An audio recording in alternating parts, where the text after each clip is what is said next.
Welcome to our channel. వర్షాకాలం start అయిపోయిందండి. ఈ వర్షాకాలంలో చాలా మందికి కఫము, కోల్డ్ రావడం సహజం అయిపోయింది. సో, చాలా కేసులు కూడా వస్తున్నాయి. బట్ మన దగ్గర ఒక చెట్టు ఉంది. ఈ చెట్టు ప్రాముఖ్యతను తెలియజేస్తూ అట్ ద సేమ్ టైమ్ ఈ పండ్లు మనం సార్ చెప్పినట్టు తీసుకుంటే ఈ కఫము, కాఫ్ ఇట్లాంటివన్నీ తగ్గిపోతాయని చెప్పేసి అంటున్నారు senior flower therapist doctor Ajay గారు. సో, సార్తోనే ఉన్నాం. సార్ ద్వారా ఈ విషయాలను తెలుసుకుందాం. నమస్తే సార్. నమస్తే అండి. సార్, ఇప్పుడు యాక్చువల్లీ ప్రజెంట్ వర్షాకాలం స్టార్ట్ అయిపోయింది. వర్షాలు తడిచిపోతున్నారు. కఫము, కోల్డ్ కామన్ అయిపోయాయి.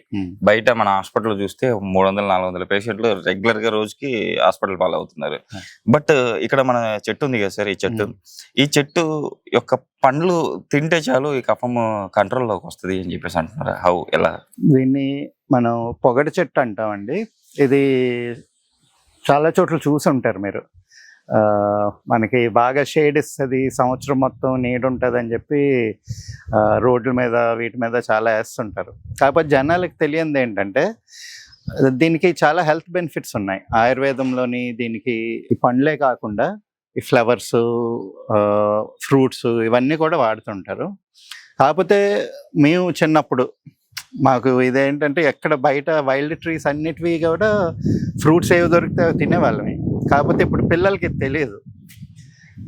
కంపల్సరీగా చిన్నపిల్లలుగా ఉన్నప్పుడు ఈ ఫ్రూట్స్ తినేవాళ్ళమే. ఇది బాగా వగరుగా ఉండి చాలా హెల్త్ బెనిఫిట్స్ ఉంటాయి అన్నమాట. ఎస్పెషల్లీ ఏంటంటే summer to rainy season to winter, ఇలాగా ఈ సీజనల్ చేంజెస్ వచ్చినప్పుడు పిల్లల్లో జలుబు, ఈ జ్వరాలు ఇవి కామన్ అన్నమాట. అందుకని ఈ ఫ్రూట్స్ తిన్నప్పుడు వీటిలో వగరు ఉంటుంది కాబట్టి ఆ కఫాన్ని అంతా రిలీజ్ చేస్తుంది. సో ఏదన్నా లోపల పడిసం పట్టేసి ఉన్నా, కొంచెం దగ్గు ఉన్నా కానీ ఈ పళ్ళు తినేవాళ్ళు పెద్దవాళ్ళు, పిల్లలు అయితే ఇంకెప్పుడైనా కానీ అది కోసుకొని బాగానే రిఫ్రెషింగ్ ఉంటుంది. ఇది ఎంజాయ్ చేసేవాళ్ళమే. సో ఇది సపోటా ఫ్యామిలీకి చెందిన ట్రీ అండి. అదే ఫ్యామిలీది ఉంటుంది. సో దీని కాయలకు కూడా కొంచెం సపోటా టైప్ క్యారెక్టర్స్ ఉంటాయి. అంటే మీరు చూసారంటే దీనికి కూడా స్కిన్ ఇలాగొచ్చి లోపల సపోటా టైప్ గింజలు ఉంటాయి, 1 కానీ 2 కానీ. సో ఈ గుజ్జు తీసుకొని ఈ గుజ్జును తింటాం అన్నమాట మనం. ఇది కొంచెం వగరుగా, తీగా, టేస్టీగా ఉంటుంది. ఇది వైల్డ్ ట్రీ అని చెప్పేసి మనం ఏమీ మొహమాట పడాల్సిన పని లేదు. చూసారు కదా, చాలా టేస్టీగా ఉంటుంది. దీంతో మనకి చాలా హెల్త్ బెనిఫిట్స్ వస్తాయి. నాట్ ఓన్లీ దాట్, ఇవాళ రేపు చూస్తే మీరు చాలామందికి చిగురుల్లో సమస్యలు, bleeding cups and teeth problems, bad breath, వీటన్నిటికి కూడా ఈ ఫ్రూట్ హెల్ప్ అవుతుందండి.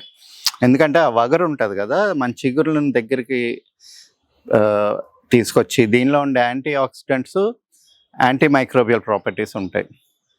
సో పళ్ళల్లో టార్టర్, జర్మ్స్ కానీ వీటన్నిటిని కూడా ఇది ఫైట్ చేయడానికి హెల్ప్ అవుతుంది. అలాగే దీని బెరడు ఏంటంటే దీనికి తలనొప్పికి ఇంకా వేరియస్ అదర్ ప్రాబ్లమ్స్కి అన్నిటికీ దాన్ని వాడుతుంటారు. అలాగే ఈ లీవ్స్ కూడా తీసుకొని మనం ఒక కషాయంలాగా చేసి కాచి వేడి నీళ్ళల్లోని హెడ్ఏక్స్కి వాటికి ఇస్తుంటారు. అండ్ ద సేమ్ టైం కొంతమంది ఏంటంటే కొన్ని రకాలైన పాము కాటికి కూడా ఇది మందులాగా వాడతారు. సో దీంతో చాలా హెల్త్ బెనిఫిట్స్ ఉన్నాయండి. ఇంకొకటి ఏంటంటే దీని ఫ్లవర్స్ నుంచి చేసిన కషాయం మీకు హెడ్ఏక్స్కి బాగా పనికొస్తుంది. మీరు నోటీస్ చేస్తుంటే చాలా మంచి ఫ్రేగ్రెన్స్ ఉంటుంది దీనికి. సో దీనికి హెడ్ఏక్ని తగ్గించే ప్రాపర్టీస్ ఉంటాయన్నమాట. చాలా ప్లెజెంట్గా అండ్ ఒక మంచి ఫీల్ ఇస్తుంది స్మెల్. అండ్ దీంతో అడ్వాంటేజ్ ఏంటంటే ఇది ఎండిన తర్వాత కూడా దీన్ని ఏం చేస్తారంటే ఇది మాలలా కట్టి ఉంచుతారు, ఎండబెట్టి. తర్వాత ఎప్పుడు కావాల్సి అప్పుడు మనం కొంచెం నీళ్లు జల్లగానే ఇది మళ్ళీ దానిలోనున్న అరోమా అంతా బయటకు వస్తుంది అనమాట. చాలామంది దేవుడికి మాలల కింద వాటి కింద ఈ ఫ్లవర్స్ని వాడుతూ ఉంటారు. ఈ మాల వేసుకుంటే మనకి హెడ్ఏక్ కూడా తగ్గుతుంది. అంటే కొన్ని రకాల హెడ్ఏక్స్ ఉంటాయి కదా, కొంచెం అన్ప్లెజెంట్గా ఉండి అన్ఈజీగా ఉండి హెడ్ఏక్స్ వచ్చినప్పుడు ఈ మాల కొంచెం ఎండిపోయిన పువ్వుల మాల పెట్టుకొని ఇంట్లోని కొంచెం దాన్ని తడిపి మాల వేసుకున్నప్పుడు ఈ ప్లెజెంట్ స్మెల్కి మనకి ఈ హెడ్ ఏక్స్ తగ్గుతాయి అన్నమాట. సార్ ఇప్పుడు యాక్చువల్లీ ఈ పండ్ల గురించి చెప్పారు. ఈ పండ్లు వచ్చేసి మనకు అంటే కఫం కానీ కోల్డ్ కానీ ఇవన్నీ తగ్గిస్తాయి అని చెప్పేసి. ఈ పండు రోజుకి ఎన్ని తీసుకోవచ్చు మ్యాక్స్? పిల్లలు అయితే ఒక 10-15 తిన్నా కూడా అంటే ఈ వగరు ఉంటుంది కాబట్టి కొంచెం దగ్గు చేస్తుంది. ఓకే. అండ్ ఇది మన కొంచెం ఈ ఉసిరి టైప్ క్యారెక్టర్స్ ఉంటాయి, ఏంటంటే మనకి కడుపులో కూడా అసిడిటీని అదంతా తగ్గిస్తుంది కాబట్టి మనకి కొన్ని ఒక 4-5 తినగానే మొహం ముత్తేస్తుంది ఓకే. యూజువల్గా. సో అంటే గ్యాస్ట్రిక్ ప్రాబ్లమ్స్ గురించి కూడా బయటపడవచ్చు దానికి దీంతో. కూడా హెల్ప్ అవుతుంది అన్ని. సరే ఈ ఫ్లవర్ ఆల్రెడీ టీత్ కి అని చెప్పి చెప్తాను, అంటే ఇది కషాయం లాగా చేసుకోవాలా?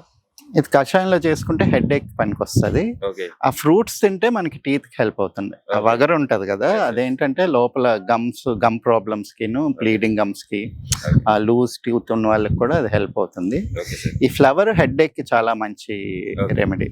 సార్ మన దగ్గర ఎక్స్ట్రాక్ట్స్ ఉంటాయా దీనివి? ఇది మనం వాడతామండి. అంటే ఇది దీనిలో ఉన్న ప్రాణం మనం వాడేది ఎప్పుడైనా కానీ ఆ ప్రాణాన్ని మాడ్యులేట్ చేసేది. ఓకే.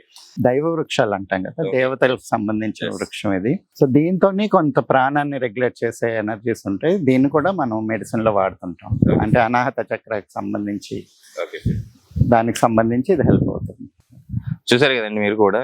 సో ఈ ఫ్రూట్ అంటే ఈ ఫ్లవర్ అన్నిటి అంటే ఇవన్నీ వచ్చేసి మనకు ఒక మంచి మందులా పనిచేస్తాయి. సో ఇప్పుడు ఈ వర్షాకాలంలో మీకు ఏమైనా ప్రాబ్లమ్స్ ఉంటాయి కదా, ఈ ఫ్రూట్స్ ఎక్కడ దొరికినా కంపల్సరీ మీరు తీసుకొని తినండి. ఇంకేమైనా హెల్త్ ప్రాబ్లమ్స్ ఉంటే కంపల్సరీ కింద అజయ్ గారి నెంబర్ స్క్రోల్ అవుతుంది, మీరు సార్ కూడా కాల్ చేయొచ్చు. కాల్ చేసి మీకున్న ప్రాబ్లమ్స్ కి సొల్యూషన్ తెలుసుకోవచ్చండి. సార్ ఈ రోజు మన ప్రేక్షకుల కోసం ఇంత మంచి ఇన్ఫర్మేషన్ ఇచ్చారు. Thank you sir.